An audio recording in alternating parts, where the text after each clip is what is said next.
UP police की वर्दी पहनकर खड़ी हुई यह महिला सिपाही मीनाक्षी शर्मा है। सिर्फ 6 साल की सर्विस, लेकिन लाइफस्टाइल ऐसी जैसे किसी बड़े अफसर की हो। हाथों में आईफोन, बैग में महंगे ब्रांडेड परफ्यूम, अलमारी में ऑनलाइन खरीदे गए कपड़ों की भरमार और खर्च एक कांस्टेबल की सैलरी से कहीं ऊपर। लेकिन असल कहानी इससे भी ज्यादा चौंकाने वाली है, क्योंकि जिस अपराध को पकड़ने की ट्रेनिंग इसने पुलिस विभाग से ली थी, शायद उसी रास्ते पर चलते चलते यह खुद भी एक अपराध की कहानी लिखती चली गई। और उस कहानी का सबसे दर्दनाक अध्याय है एक इंस्पेक्टर की मौत। नमस्कार, हमारी इस खास पेशकश क्राइम का मकड़जाल में आप सभी का स्वागत है। मैं हूं आपके साथ साहिल धुलिया।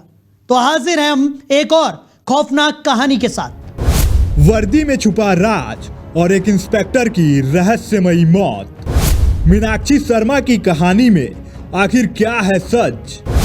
महंगे शौक, ऑनलाइन शॉपिंग और ब्लैकमेलिंग, क्या इसी ने ले ली एक इंस्पेक्टर की जान? थाने के कमरे में चली गोली, कौन था गुनहगार? सीसीटीवी में भागती हुई मीनाक्षी, आखिर सच क्या है? मीनाक्षी शर्मा की पोस्टिंग साल 2019 में पीलीभीत में हुई थी। युवा, रिजर्व नेचर, लेकिन स्मार्ट और मॉडर्न लाइफस्टाइल की शौकीन। वहीं उसकी मुलाकात एक साथी सिपाही से होती है और दोनों के बीच चुपके चुपके इश्क शुरू हो जाता है। प्यार बढ़ता है, रात रात भर फोन पर बातें होती हैं, लेकिन रिश्ता आगे नहीं चला।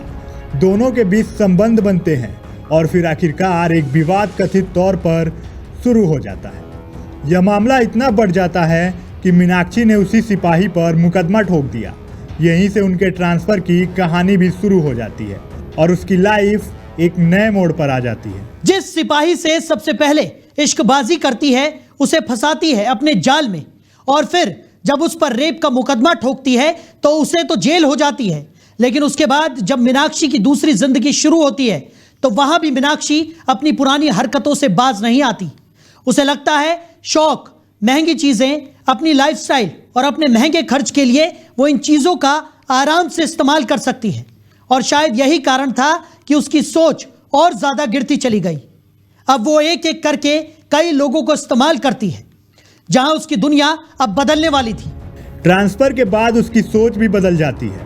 अब उसकी नज़र सिर्फ उन लोगों पर थी जो रैंक में बड़े हो, यानी बॉस हो, जिसकी सैलरी मोटी हो और सबसे बड़ी बात, जिन पर उसका प्रभाव चल सके। और तभी उसकी मुलाकात होती है एक इंस्पेक्टर अरुण कुमार राय से। एक सीनियर अधिकारी, शांत स्वभाव वाले, परिवार वाला आदमी। लेकिन ड्यूटी के दौरान मीनाक्षी से मुलाकात उसकी बढ़ जाती है। बातचीत बढ़ती है और धीरे धीरे दोनों के बीच नज़दीकियाँ भी। जुलाई साल 2024 में कोच थाने में इन दोनों की मुलाकात इतनी बढ़ गई कि पूरा स्टाफ नोटिस करने लगा। फिर अरुण का ट्रांसफ़र उरई हो गया, उसके बाद कुछ और, लेकिन मीनाक्षी वहाँ भी पहुँच जाती है। यह रिश्ता खत्म नहीं होता, बल्कि और ज़्यादा खतरनाक मोड़ ले लेता है। इन दोनों के बीच अब अनैतिक संबंध भी बन जाते हैं और फिर यह मामला आगे बढ़ता रहता है। मीनाक्षी को लगा कि अब उसका भरपूर इस्तेमाल, यानी इंस्पेक्टर का भरपूर इस्तेमाल कर सकती है। न सिर्फ उनकी सैलरी, उनके पैसे, बल्कि उनकी निजी जिंदगी से भी वह अब खिलवाड़ करने लगी। अब कहानी में वो ट्विस्ट आया जिसने अरुण की जिंदगी बदल दी। सूत्रों के मुताबिक मीनाक्षी ने इंस्पेक्टर के कुछ निजी वीडियो बना लिए थे और फिर शुरू हुआ ब्लैकमेलिंग का असली खेल। 25 लाख की डिमांड। हाल ही में 3 लाख का एक महंगा हार भी उसने अरुण से ले लिया था। अरुण पर दबाव बढ़ने लगी। परिवार, नौकरी, प्रतिष्ठा सब खतरे में आ चुका था और इधर मीनाक्षी की लाइफ में शौक बढ़ते जा रहे थे। लग्जरी मोबाइल, महंगे गिफ्ट, ऑनलाइन शॉपिंग, जैसे कोई अमीर घर की बेटी हो, जबकि सैलरी एक महज सिपाही की। फिर आया वो काला दिन जिस रात सब कुछ खत्म हो गया। शुक्रवार की रात थाने के कमरे में सिर्फ 2 लोग थे, इंस्पेक्टर अरुण और मीनाक्षी शर्मा। रात को गोली चलने की तेज आवाज आई और मीनाक्षी चीखते हुए बाहर निकलती हैं। साहब ने खुद को गोली मार ली। लेकिन इसके बाद उसने जो किया, उसने केस को और संदिग्ध बना दिया। वो वहां रुकने के बजाय भाग गई। थाने के बाहर लगे सीसीटीवी कैमरे में मीनाक्षी को भागते हुए देखा गया। उधर परिवार ने साफ तौर पर कहा, अरुण खुद की जान नहीं दे सकते, यह हत्या है। पति का शव देखकर पत्नी फूट फूट कर रोने लगी। कोई मेरा सुहाग वापस ला सकता है क्या? परिवार एफआईआर दर्ज करवाता है और पुलिस मीनाक्षी को गिरफ्तार कर लेती है। मेडिकल कराया जाता है, उससे पूछताछ होती है, लेकिन मीनाक्षी कई सवालों पर चुप्पी साध लेती है। 3 मोबाइल फोन भी बरामद किए जाते हैं, जिनमें एक आईफोन, 2 अन्य फोन थे। पुलिस को शक है कि इसमें ऐसे सबूत भी मिल सकते हैं जो केस का असली खेल भी यानी सच भी सामने ला सकते हैं। पुलिस सूत्रों का दावा है कि मीनाक्षी शुरू से ही महंगे लाइफस्टाइल की दीवानी थी। उसकी तुलना दूसरे कांस्टेबल से की जाए तो उसका रहन सहन पूरी तरीके से अलग था। शायद इसी महंगे शौक ने उसे ब्लैकमेलिंग के रास्ते पर ढकेल दिया और फिर वह इतना आगे निकल जाती हैं, लोगों का इतना इस्तेमाल करती हैं कि खुद यह अंदाज़ा नहीं लगा पाई कि वह जिस इंस्पेक्टर को ब्लैकमेल कर रही होती हैं वही उसकी कहानी का सबसे बड़ा ट्रेजेडी बन जाएगा।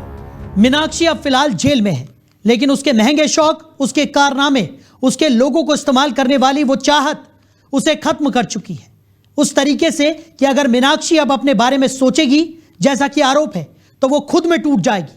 शायद उसने अगर ऐसा नहीं किया होता तो आगे की उसकी जिंदगी खुद ब खुद ऐशो आराम की हो सकती थी। अब सोचिए अगर मीनाक्षी जैसे लोग इस दुनिया में और भी हों, चाहे वो स्त्री हो या पुरुष, यानी लड़की हो या लड़का, अगर इस तरीके से ये लोग करेंगे तो समाज में क्या मैसेज जा सकता है? लोगों का भरोसा खत्म हो जाएगा ऐसे इस्तेमाल करने वालों से, और उसके बाद शायद दुनिया में किसी पर किसी को भरोसा ना रह जाए। हर दिन ऐसे मामले की तादाद बढ़ती जा रही है जिनमें या तो लड़का या तो लड़की यानी स्त्री या पुरुष वे एक दूसरे का इस्तेमाल करते हैं। मानो कोई पैसा या रकम हो, फेंक दिया, इस्तेमाल कर लिया और निकल लिए। सुनिए आखिरकार पुलिस की तरफ से क्या कुछ कहा गया। दिनांक 5/12/25 को रात्रि में थाना प्रभारी कुठौन अरुण राय की गोली लगने से मृत्यु हुई थी। दिनांक 6/12/25 को उनके परिजनों द्वारा एक तहरीर दी गई थी। तहरीर के आधार पर सुसंगत धाराओं में अभियोग पंजीकृत किया गया था। आज दिनांक 7/12/25 को नामित महिला और अच्छी की गिरफ्तारी कर प्राथमिक विवेचना के साक्ष्य संकलन की कार्रवाई कर माननीय न्यायालय के समक्ष प्रस्तुत किया जा रहा है। अग्रिम विधिक विवेचनात्मक कार्रवाई प्रचलित है। कहते हैं ना, जो दूसरों की जिंदगी से खेलता है आखिर में अपनी भी हार लिखवाता है। गुनाह की राह पर चलकर कोई जीत नहीं पाता है। हमारा उद्देश्य किसी को दुख पहुंचाना नहीं है, आप सभी को सावधान करना है। तो सावधान रहिए, सुरक्षित रहिए। तो हमारी इस खास पेशकश क्राइम का मकड़जाल में इतना ही। आगे फिर मिलेंगे एक और नई कहानी के साथ। नमस्कार।